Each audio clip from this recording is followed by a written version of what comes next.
अप्रैल 1974 की बात है। 1974 की बात है मित्रों। बेंगलुरु में गर्मी पड़ने लगी। जैसे कि हम जानते हैं सुधा मूर्ति जो है वह साउथ इंडिया से है। बेंगलोर की बात है। बेंगलोर में गर्मी का ऋतु जो है, सीजन जो है वो आ पहुंचा था। भारतीय विज्ञान संस्थान के परिसर में गुलमोहर के बड़े बड़े वृक्ष लाल रंग का फूलों से लदे झूम रहे थे। लदे यानी कि भरे पड़े हुए।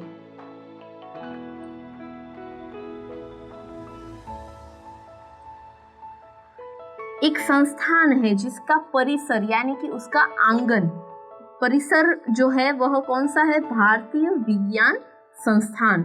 यह एक संस्था है और उसके परिसर में, आंगन में गुलमोहर के जो पेड़ है उसमें फूल जो है वह लदे हुए थे, झूम रहे थे। कंप्यूटर विज्ञान की कक्षा समाप्त कर एक छात्रा हॉस्टल की ओर जा रही थी। यानी कि यह जो संस्थान है वहाँ पे एक छात्रा है जो पढ़ रही है। क्या पढ़ रही है? कंप्यूटर विज्ञान।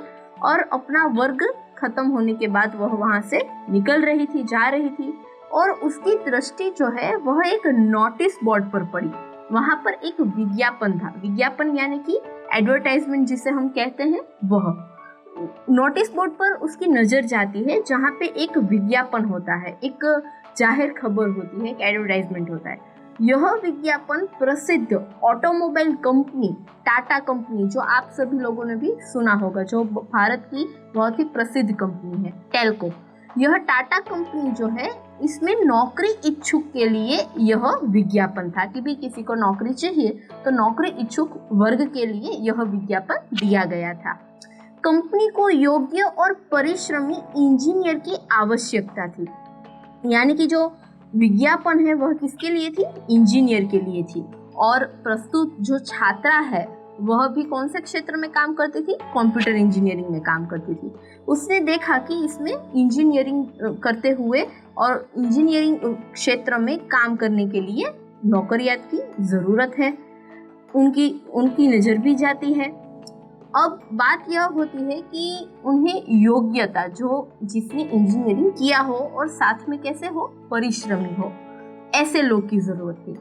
चौंकाने वाली बात यह है मित्रों कि उसमें छोटे अक्षरों में एक पंक्ति लिखी हुई थी। अंत में क्या लिखा हुआ था? महिला उम्मीदवार आवेदन ना भेजे। आवेदन यानी कि जिसे हम एप्लीकेशन कहते हैं। महिला उम्मीदवार को मना किया गया कि महिला उम्मीदवार जिन्होंने इंजीनियरिंग की हो उनकी जरूरत नहीं है, वो आवेदन ना करें, मात्र पुरुष उम्मीदवार के लिए। और यह पंक्ति देखकर यह छात्रा जो है, कंप्यूटर इंजीनियरिंग की विद्यार्थिनी, वह चौंक उठती है कि आखिर ऐसा क्यों लिखा होगा। उन्हें विश्वास नहीं हुआ, इसलिए उन्होंने एक बार नहीं, दो बार नहीं, कितनी बार वहां पढ़ा और देखा कि हाँ, लिखा तो ऐसा ही कुछ है कि महिला उम्मीदवार आवेदन ना भेजे। उसे नौकरी की कोई आवश्यकता नहीं थी मित्रों। जो यह छात्र है, हम सब जानते हैं ये कौन सी छात्रा है, सुधा मूर्ति जी है। इन्हें नौकरी की कोई आवश्यकता नहीं थी, कोई जरूरत नहीं थी। लेकिन यह पंक्ति पढ़कर उन्हें आश्चर्य हुआ कि भाई महिला उम्मीदवार की जरूरत क्यों नहीं है, क्योंकि उसे विदेश से स्नातकोत्तर यानी कि स्नातक के बाद की जो डिग्री होती है उसकी परीक्षा के बाद रिसर्च के लिए उन्हें छात्रवृत्ति की पेशकश हो चुकी थी। यानी कि उन्हें मिल चुका था, उन्हें शिष्यवृत्ति मिल गई थी विदेश में अभ्यास करने के लिए। इसलिए सुधा मूर्ति जी को तो यह नौकरी की कोई जरूरत नहीं थी। वह तो अपने आगे के रिसर्च के लिए, डिग्री के लिए विदेश जाने वाली थी, जिनके लिए उन्हें छात्रवृत्ति भी मिल चुकी थी। वह स्वयं भी विदेश जाकर उच्च शिक्षा प्राप्त करना चाहती थी। परंतु यहाँ यह भेदभाव, भारत के अंदर यह भेदभाव, स्त्री पुरुष में इतनी असमानता, यह बात उन्हें पची नहीं। यानी कि उनके दिमाग में नहीं उतरा कि हमारे भारत देश में स्त्री पुरुष के बीच आज भी इतना भेदभाव है। वह अपनी कक्षा में हमेशा प्रथम स्थान पाती थी, इतनी वह कुशलता और होशियार थी। खुद को जरूरत नहीं है मित्रों, लेकिन समाज के लिए, समाज के अंदर जो स्त्री है जिन्होंने इंजीनियरिंग किया है, जिन्हें सही में जरूरत है, तो आखिर उन्हें क्यों नहीं? कंप्यूटर विज्ञान की कक्षा में पुरुष सहपाठियों में वह अकेली लड़की थी। यह जानकर आपको बहुत आश्चर्य होगा। उस समय के अंदर जो वर्ग में वह अभ्यास करती थी वहाँ सारे पुरुष उम्मीदवार थे, मात्र एक ही महिला उम्मीदवार थी, सुधा मूर्ति जी। तो यहीं से हमें पता चल जाता है कि वह कितनी होशियार, कितनी प्रज्ञा उनमें होगी, कितनी मेधावी वो छात्रा होंगी। वह रिसर्च भी करने वाली, विदेश में जाने वाली थी, योग्य थी, परिश्रमी थी। नहीं, सच कहे तो उन्हें तो ज़रूरत ही नहीं थी, लेकिन उन्हें यह जो भेदभाव है वह नहीं पचा। यह सहना उनके लिए समझ लो कि उनकी बस की बात ही नहीं थी। वह सहन नहीं कर पाई यह भेदभाव कि भाई इतनी समानता होती है भला, लड़कियां भी परिश्रमी होती है, वह भी योग्यता प्राप्त होती है। वह इसका विरोध करेंगी और डट कर करेंगी। उन्होंने सोच लिया कि मैं इस बात का विरोध जरूर करूंगी और डट कर सामना करूंगी। इतनी बड़ी कंपनी टाटा भारत की, और वह स्त्री पुरुष के बीच भेदभाव करे, यह बात तो जमेगी नहीं। और इसीलिए उन्होंने क्या किया, उन्होंने अपनी डायरी में आवश्यक सूचनाएं लिखी और तेजी से हॉस्टल की ओर चल बढ़ी। उन्होंने निश्चय किया कि टेल्को कंपनी के सर्वोच्च अधिकारी को सूचित करेगी कि उनकी कंपनी इस प्रकार का अन्याय कर रही है। उस सर्वोच्च अधिकारी का नाम मालूम तो उन्हें था नहीं कि वह सर्वोच्च अधिकारी कौन है, लेकिन इतना पता था कि टाटा समूह जो है, जो टाटा कंपनी है, उनके जो प्रमुख हैं वह JRD टाटा है। उन्हें भी कौन नहीं जानता, जमशेदजी टाटा। यह नाम उन्हें पता था कि जो प्रमुख है वह जमशेदजी टाटा है। सर्वोच्च अधिकारी कौन है वह उन्हें नहीं पता था। इसलिए उन्होंने एक पोस्ट कार्ड लिखा और उसमें JRD टाटा को संबोधित करते हुए वह पोस्ट कार्ड लिखा। देखते हैं क्या लिखती है वह। आपने भारत में लोहा, इस्पात, रासायनिक पदार्थ, कपड़ा, मशीन, बड़े बड़े उद्योग लगाए हुए। इस्पात यानी हॉस्पिटल।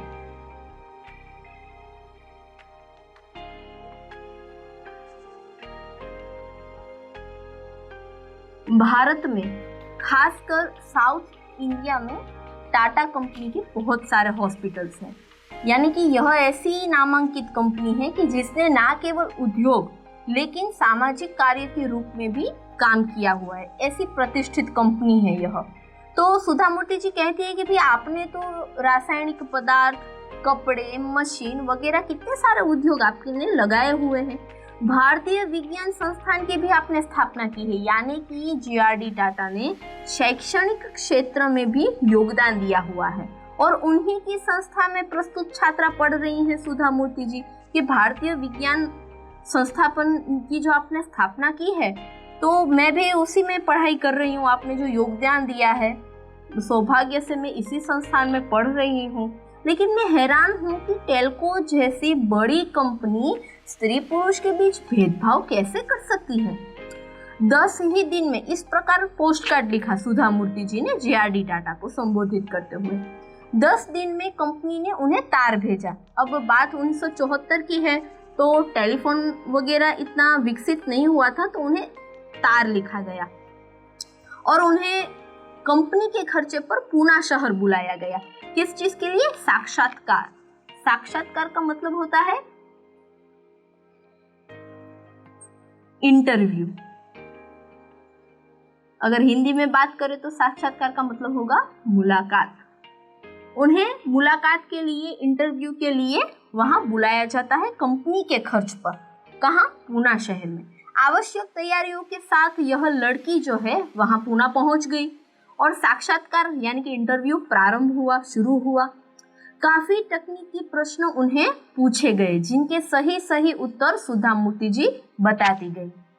और इसी दौरान एक सज्जन, एक बुजुर्ग स्नेहमयी वाणी में बोलते हैं, तुम जानती हो कि महिला उम्मीदवार आवेदन न भेजे, ऐसा हमने क्यों लिखा?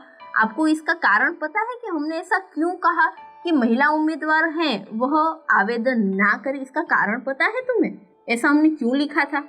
क्योंकि यहाँ फैक्ट्री में मुख्य कार्यस्थल पर किसी महिलाओं की नियुक्ति नहीं होती।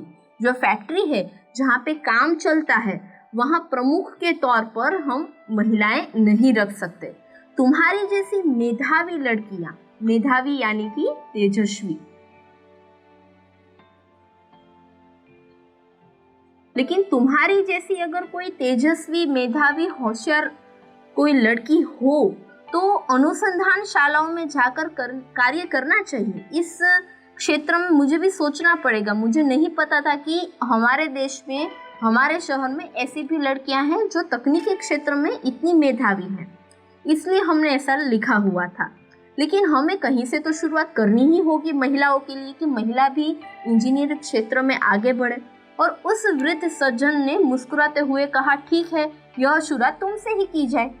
सुधा मूर्ति जी ने कहा, भाई आपकी बात सही है कि फैक्ट्रिया में लड़कियां काम नहीं करती, मुख्य तौर पर इंजीनियरिंग नहीं करती, लेकिन कहीं से तो शुरुआत करनी ही पड़ेगी। तो JRD टाटा ने उन्हें कहा कि ठीक है, तो यह शुरुआत तुम ही कर दो। तुम इतनी मक्कम हो, इतनी होशियार हो, इतनी मेधावी हो, तो तुम ही यह कार्य क्यों प्रारंभ नहीं करती। तो उन्होंने भी कहा, ठीक है, कोई बात नहीं, एकदम मक्कम होकर कहा कि मैं यह कार्य करने के लिए तैयार हूँ। यानी कि सुधा मूर्ति जी ना केवल बोलने वाली लेकिन करने वाली भी महिला थी। एक लंबे साक्षात्कार इंटरव्यू के बाद अंत में इस वृद्ध सज्जन ने कहा कि अब तुम्हें शुरुआत करनी है, तुम्हें यह नौकरी मिल गई है, बधाई हो। यानी कि नौकरी पर इन्हें रख लिया गया एक इंजीनियरिंग के तौर पर। और टेल्को जो टाटा कंपनी में इंजीनियर के पद पर नियुक्त यह प्रथम महिला इंजीनियर थी सुधा कुलकर्णी, क्योंकि तब जो है विवाह के प्रस्ताव उनकी जो सरनेम है वह इस प्रकार थी, कुलकर्णी। मूर्ति उनकी सरनेम शादी के बाद हुई, सुधा कुलकर्णी उनका नाम था। और सुधा कुलकर्णी ने विवाह भी किससे किया, टेल्को कंपनी में ही कार्यरत श्री नारायण मूर्ति के साथ। और 8 वर्ष तक टेल्को का अपनी सेवाएं देने के बाद सन 1982 में उन्होंने अपने पद पर से त्याग पत्र यानी कि इस्तीफा दे दिया, यानी कि नौकरी उन्होंने छोड़ दी।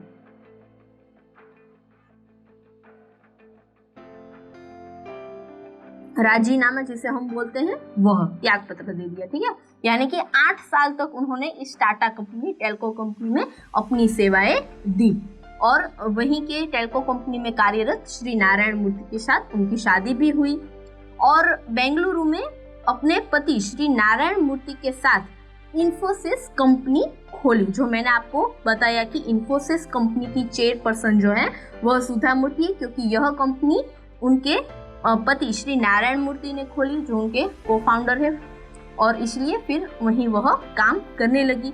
और कंपनी में दोनों ने इतनी मेहनत और लगन से काम किया कि इन्फोसिस कंपनी दिन दोगुनी रात चौगुनी उन्नति करने लगी। दिन दोगुनी रात चौगुनी एक कहावत है, ठीक है, यानी कि बहुत ही मुनाफा करने लगी, बहुत ही आगे बढ़ने लगी। सुधा मूर्ति जी 1996 में इन्फोसिस फाउंडेशन की चेयरपर्सन बनी। और यह फाउंडेशन के माध्यम से वह सामाजिक विकास के अनेक कार्य करने लगी। यानी कि अब तक वह सिर्फ नौकरी, फिर कंपनी खोली, मेहनत की, परिश्रम किया, और फिर एक चेयरपर्सन के रूप में जब वह आई तो वह सामाजिक सेवा में भी कार्यरत होने लगी। उन्होंने कर्नाटक राज्य की सभी सरकारी स्कूल में एक कंप्यूटर और लाइब्रेरी की योजना बनाई और उसे कार्यरत किया। मित्रों, शायद आपको नहीं पता होगा, साउथ इंडिया के जितने ज़्यादातर, खासकर कर्नाटक, तमिलनाडु वगैरह जो राज्य है, यहाँ पे जब बच्चे जो हैं वह KG में एडमिशन लेते हैं तब से उनके पास टैबलेट या लैपटॉप की व्यवस्था रहती है, उन्हें उस प्रकार पढ़ाया जाता है। और शायद इसीलिए आपको पता होगा कि साउथ इंडिया है वह टेक्नोलॉजी के क्षेत्र में कितना आगे है भारत के अंदर। और यहाँ पे जो गरीब बच्चे होते हैं उन्हें शिक्षा देने के लिए भी यह लोग जो है वह कार्यरत रहते हैं। तो सुधा मूर्ति जी ने यह शुरुआत की कि शालाओं के अंदर जितनी भी सरकारी स्कूल हैं वहाँ पर इस प्रकार कंप्यूटर और लाइब्रेरी की सुविधा की। और आपको जान के भी अचरज होगी कि यहाँ पे सरकारी स्कूलें ज़्यादा हैं, यहाँ पर पढ़ने वाले बच्चे ज़्यादा हैं, प्राइवेट स्कूल से ज़्यादा बच्चे सरकारी स्कूल में पढ़ते हैं। शायद इसीलिए है यह कंप्यूटर टेक्नोलॉजी के क्षेत्र में यह इतने आगे हैं। सुधा मूर्ति ने स्वयं को अब पूर्ण रूप से समाज के अनुसार समर्पित कर दिया है। उन्होंने खुद को कि समाज में किस बात की ज़रूरत है, क्या ज़रूरत है, कहाँ उन्नति की ज़रूरत है, यह सभी बातें यह जानकर खुद को उनमें समर्पित कर दिया। बेल्लारी, बीजापुर, हुबली आदि जो अस्पताल हैं वहाँ उच्च टेक्नोलॉजी के चिकित्सा उपकरण उन्होंने उपलब्ध करवाए। उपकरण यानी कि साधन, कि हॉस्पिटल के अंदर जितने भी आधुनिक साधन की ज़रूरत है उनकी वह पूर्ति करने लगी। यानी कि ना केवल स्कूल लेकिन हॉस्पिटल के अंदर भी इन्होंने अपना योगदान दिया। कांची में कैंसर अस्पताल, औरंगाबाद, बेल्लारी, गुलबर्ग, पुट्टुमहाड़, बेंगलोर आदि में चिकित्सा सहायता के उस्मानाबाद जिला, उड़ीसा की कालाहिंडा जिला, आंध्र प्रदेश के सुख पीड़ित क्षेत्र में इन्होंने राहत कार्य करवाए। यानी कि ना केवल अपने राज्य के लिए, आसपास के जितने जरूरत वाले राज्य थे उन सभी राज्यों में इन्होंने अपना योगदान दिया हुआ है। यानी कि हम देख सकते हैं कि इन्होंने ना केवल अपने राज्य लेकिन भारत देश के विकास में जितने भी पिछड़े हुए वर्ग हैं उन्हें सहायता करने की पूर्ण रूप से कोशिश की है। उनके अथक यानी कि बहुत प्रयास के बाद कर्नाटक के 800 से अधिक गांवों में कंप्यूटर शिक्षा पर 1 करोड़ रुपया इन्होंने लगाया हुआ है और 3000 से अधिक पुस्तकालय इन्होंने खोले हुए हैं पढ़ाई के लिए। इन्होंने गरीब बच्चों को सहायता दी है, स्कूलों की इमारतों का निर्माण करवाया है, अधिकतम अंक लाने वाले बच्चों को छात्रवृत्ति दी है और गांवों में लगभग 300 कंप्यूटर वितरित किए हैं यानी कि बांटे हैं। तो यह है यह सुधा मूर्ति कि जिन्होंने बच्चों के भविष्य के लिए उन्हें छात्रवृत्ति भी दी है। तो इतने तो कितने बच्चे होते होंगे। 13 पुस्तकों की लेखिका सुधा मूर्ति जी हैं, जो मैंने आपको बताया कि वह एक लेखिका भी है जिन्होंने कन्नड़ और इंग्लिश भाषाओं के अंदर अपना योगदान दिया है। जैसे 13 पुस्तका की वह लेखिका भी है, उन्हें अवार्ड भी मिले हुए हैं, पुरस्कार भी दिए गए हैं, जिनमें से प्रमुख कर्नाटक राज्योत्सव पुरस्कार, ओजस्विनी पुरस्कार, मिलियनम महिला शिरोमणि पुरस्कार, women of the year 2002 FM radio द्वारा उन्हें दिया गया था 2002 में, और राजलक्ष्मी पुरस्कार। ये तो प्रमुख पुरस्कार की बात है, इसके अलावा छोटे बड़े कई और हैं। सुधा मूर्ति ने अपनी उपलब्धियों के लिए महिलाओं का मार्ग प्रशस्त किया है यानी कि खोला है, महिलाओं के लिए भी मार्ग खोला है कि भाई उन्हें भी उन्नति प्रगति की तौक मिलनी चाहिए। आज इंजीनियरिंग महाविद्यालयों में पढ़ने वाले छात्रों में से 50% संख्या लड़कियों की है, शायद इन्हीं की वजह से, क्योंकि हमने देखा कि जब 1974 की बात थी तब जहां सुधा मूर्ति जी पढ़ाई करती थी वहां सभी पुरुष उम्मीदवार के बीच वह एकमात्र महिला उम्मीदवार थी, और आज देखा जाए तो 50% यानी कि आधा वर्ग जो है वह लड़कियों से भरा हुआ होता है। तो सुधा मूर्ति जी जो है यही उपलब्धियों के साथ महिलाओं के लिए भी, उन्हें महिला सशक्तिकरण के लिए भी उन्होंने बहुत सारे काम किए हुए हैं। उन्होंने लड़कियां की कुशलता, उनके कार्य, जिस मार्ग पर वह चलती हैं सुधा मूर्ति जी, वही वह प्रतिज्ञा कर लेती है, बड़े ही लगन से काम करती है, बड़े ही परिश्रम से काम करती है और सफलता की ऊंचाइयों को छूती है। जिस मार्ग पर चलकर सुधा मूर्ति जी ने अपनी प्रतिभा, लगन और परिश्रम से इन सफलता की ऊंचाइयों को छुआ है, उसी मार्ग पर नई पीढ़ी को आगे बढ़ता देखकर खुशी से वह फूली नहीं समाती कि आज लड़कियां इतनी आगे आ गई। जिस मार्ग पर वह अकेली थी वहां आज भारत देश की लड़कियां आगे आ गई है, यह सब देखकर उनकी खुशी मान लो फूली नहीं समाती। और महिलाओं की सफलता से वह कह उठती है कि हमारा मार्ग कठिन अवश्य है किंतु चलना जरूरी है, कि महिलाओं के लिए यह जो क्षेत्र है वो मुश्किल जरूर है लेकिन नामुमकिन नहीं है, तो महिलाओं को इस पर चलना ही चाहिए। ऐसा उपदेश देते हुए वह महिला सशक्तिकरण, महिला उम्मीदवारों के लिए इतना मेहनत बताती है। इतनी आश्चर्य की बात है कि सुधा मूर्ति जी जैसी महिला जो है वह यह कार्य करने की इतनी मक्कम और दृढ़ बन जाती है कि वह अपना विदेश जाना भी छोड़कर भारत में ही कार्यरत कंपनी में रहकर महिलाओं के लिए इतने उत्कृष्ट के काम करती है।